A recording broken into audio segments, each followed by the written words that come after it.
मिर्ज़ा हादी रसवा रिज़वानुल्लाह ताला अलैह की, जिसको मैं बार बार जिक्र करता हूँ, हर महफ़िल में जिक्र करता हूँ। वजह क्या है? वजह ये है, आगा जोश मिली आबादी का एक यादों की बारात जो आगा हिलाल नकवी ने छापी है ना, मखतूता, जो नहीं मिला था तो और आके गुमशुदा दोबारा आगा हिलाल नकवी हफ़ज़हुल्लाह ने छापे हैं। उसके अंदर हादी रसवा साहब के बारे में, मिर्ज़ा हादी साहब के बारे में जोश साहब लिखते हैं कि बहुत लंबी दास्तानें लिखी हैं। ये वह इंसान है कि यूनिवर्सिटी में जो लेक्चरार थे, तो वह इंसान है कि यूनिवर्सिटी का जिस सब्जेक्ट का आदमी, रियादी का, फ़लसफ़े का, साइंस का, किसी और मौजू, जिस मौजू का भी, जिस सब्जेक्ट का आदमी यूनिवर्सिटी में छुट्टी करता था, वो अगर रसवा साहब से कहता था कि मैं इतने दिन की छुट्टी कर रहा हूँ, मेरी जगह पे क्लास पढ़ा दीजिएगा। अच्छा। और अगर रसवा पढ़ाते थे, हर मौजू के बारे में पढ़ाते थे। वो फ़कीह भी था, वो मुतकल्लिम भी था, वो साइंसदान भी था, वो रियादीदान भी था, सबसे बड़ा उसका तख़स्सुस फ़लसफ़े था, फ़लसफ़ीदान भी था, फ़लसफ़े की किताबें पढ़ाता था। उसकी जो फ़हरिस्त है किताबों के अलावा माशाअल्लाह। आगा जोश मिली आबादी कहते हैं कि मैं एक दफ़ा गया तो ज़मीन के ऊपर बैठे लिख रहे थे और अतराफ़ में किताबों का ढेर लगा पड़ा है। सर थोड़ा सा सर्ब उसका नज़र आ रहा था। तो मैंने कहा कि ये कौन सी किताबें जो आपको छुपा के बैठी हैं? तो मुझे उन्होंने जवाब दिया कि सारे के सारे मेरे पास कुरान और हदीस और फ़िक़्ह की किताबें फैली पड़ी हैं। आगा ने शिकवा भी किया है, जोश मिली आबादी ने शिकवा भी किया है कि अगर हादी रसवा साहब अपने जहन को मुख्तलिफ़ अलूम में तक़सीम न करते, क्योंकि हर इल्म में उनकी नज़र थी, अगर अपने जहन को मुख्तलिफ़ अलूम में तक़सीम न करते, किसी एक इल्म के ऊपर रुक जाते, तो दुनिया जहान में पहले नंबर के आदमी होते। अच्छा। दुनिया में पहले नंबर के आदमी होते और अपने इल्म के अंदर हरफ अव्वल बोल रहे होते। ऐसा आलिम, ऐसी शख्सियत, वो किस जगह से पहचानी जा रही है? उमर और जान के उन्वान से। फ़िल्मी वो है कि भाई फ़िल्म के मौजू पर उन्होंने किताब लिखी है। उनकी जो दीगर किताबें हैं, फ़लसफ़े की किताबें हैं, साइंस की किताबें हैं, रियादी की किताबें हैं, या हमारा अपना मौजू जिसके ऊपर हम मुसलसल चीख रहे हैं, मुसलसल फरियाद कर रहे हैं, उनकी तोहफ़ा सुन्निया, पहला और आखिरी अब तक, पहला और आखिरी अब तक तोहफ़ा इस्नाशरिया का मुफस्सल तरीन उर्दू जवाब। मैं तवज्जो दिला रहा हूँ इन बुज़ुर्गान को कि जो कहते हैं कि तवज्जो दिलाओ, तवज्जो दिला रहा हूँ कि तोहफ़ा इस्नाशरिया का एक ही जवाब उर्दू ज़बान में कामिल है। आप चाहते हैं, आपको उर्दू ज़बान में किताबें नज़र नहीं आ रही, हम मौरफ़ी करा रहे हैं आपको।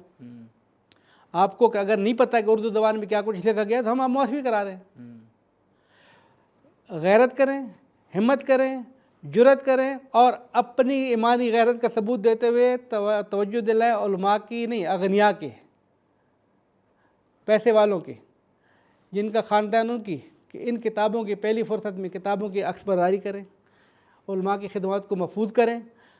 और दूसरी तवज्जो ये है कि हद अकल आप लोगों के पास तोहफ़ा इस्नाशरिया के इस वक्त भी जब हम गुफ्तगू कर रहे हैं, तोहफ़ा इस्नाशरिया का उर्दू कामिल जवाब हमारे पास मौजूद नहीं है, नहीं है मौजूद। तो हम आपके साथ हैं, इस जगह पर हम आपके साथ हैं कि हमारे पास, लेकिन ऐसा है कि लिखा नहीं गया, लिखा गया है। छाप क्यों नहीं रहा? अगनिया की ज़िम्मेदारी है। छापें, आएँ आगे मार्केट में, हिम्मत करें। तो इस किताब की तोहफ़ा इस्नाशरिया हादी रसवा की 15 या 16 जिल्दें मदरसतुल वाइज़ीन में हैं। हम इस जगह पर पहले भी बार बार ऐलान कर चुके हैं, इस जगह पर दोबारा ऐलान कर रहे हैं कि कोई आदमी इसकी सीडी हमें ला के दे। हम तो अपनी कोशिश कर चुके हैं, हिम्मत हार चुके हैं, हिम्मत नहीं हार चुके लेकिन कोशिश कर रहे हैं, अभी तक हासिल नहीं हो रही। कोई हमें इसकी सीडी ला के दे तो हम उसको छापने के लिए तैयार हैं।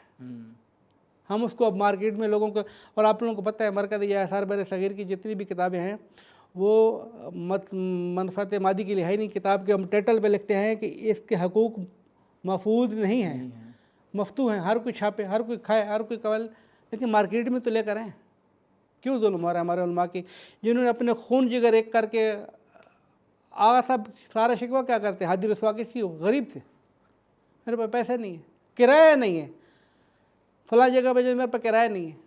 एक आदमी की जिनके पास इतना फ़क्र फाका है वो आपको 16 जिल्द किताबें लिख के दे जा रहा है और आप उसके छापने के लिए तैयार नहीं है। फिर कहते हैं उन्होंने किया क्या हमारे लिए।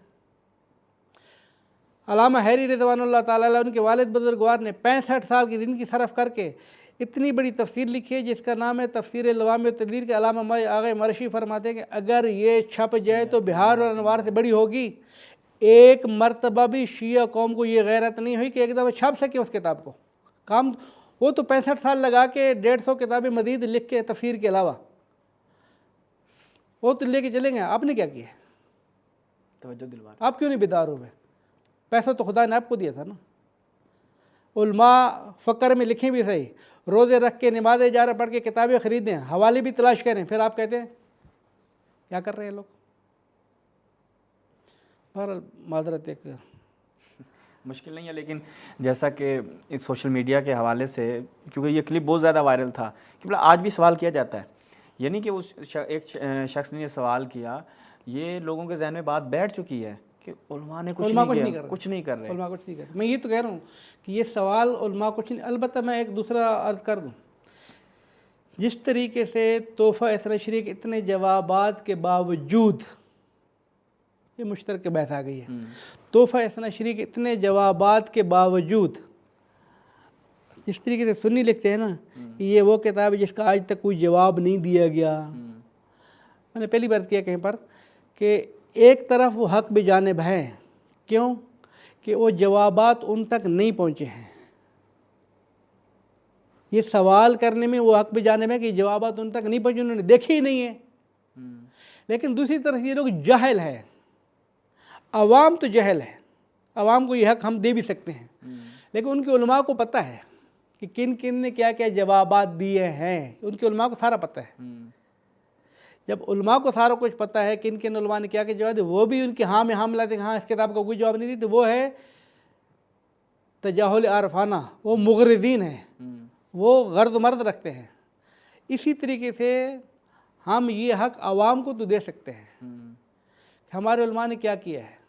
क्यों? इसलिए कि अवाम एक तो जहल, दूसरे उलमा की खिदमत इनके सामने आई नहीं है, तीसरे उनकी हमारे उलमा की मिरास तक इनकी दस्तरसी नहीं है। तो अवाम अगर कहे कि इतने बड़े बड़े नाम तो हैं, इन्होंने क्या किया है, तो सवाल तो ठीक है उन्होंने क्या किया है, तो जो कुछ किया आप लोग दिखाए ना। सही, अवाम का सवाल तो ठीक है, लेकिन जहाँ तक साहबान इल्म का ताल्लुक़ है, आप जानते भी हो कि मदरसतुल वाइदीन की लाइब्रेरी भरी पड़ी है, आप जानते हो कि नाज़मिया भरा पड़ा है, आप जानते हो कि रामपुर भरा पड़ा है, आप जानते हो कि पटना भरा पड़ा है। इला माशाल्लाह आगे मरशी की लाइब्रेरी के अंदर 75,000 जिल्द पड़ी है। छापे ना आप लोग इन नुस्खे खत्ती को, इनको कौन छापेगा? इनके ऊपर लाखों नहीं करोड़ों रुपए के खर्चे हैं, और करोड़ों रुपए के खर्चे ना उलमा के पास हैं ना ये वादी में है। और फिर दूसरी बात यह कि उलमा किस चीज़ के ऊपर वक्त लगाए, फिर वही बात आगे जाएगी। उलमा ने काम करना था, लिख दी किताबें। आप एक इदारा कायम करें जिसके अंदर फ़कत और फ़कत मुतरजमीन को, मुसाहिहीन को, मुहक्किकीन को बिठाएं। आप कहें भाई हम तो पैसे वाले आदमी हैं, हम तो मदरसा नहीं चला सकते, लेकिन मुहक्किकीन के लिए जगह फराहम कर सकते हैं, मुतरजमीन के लिए जगह फराहम कर सकते हैं, किताब छापने वालों के लिए हम जगह फराहम कर सकते हैं। ये इदारे हमने बनाए हैं। हम चाहते हैं कि कोई मुहक्किकीन आएँ, इन किताबों के ऊपर तहकीक कर, आप अपना फरीज़ अदा करें, तो फिर देखेंगे मार्केट में किताबें आती हैं कि नहीं आती हैं।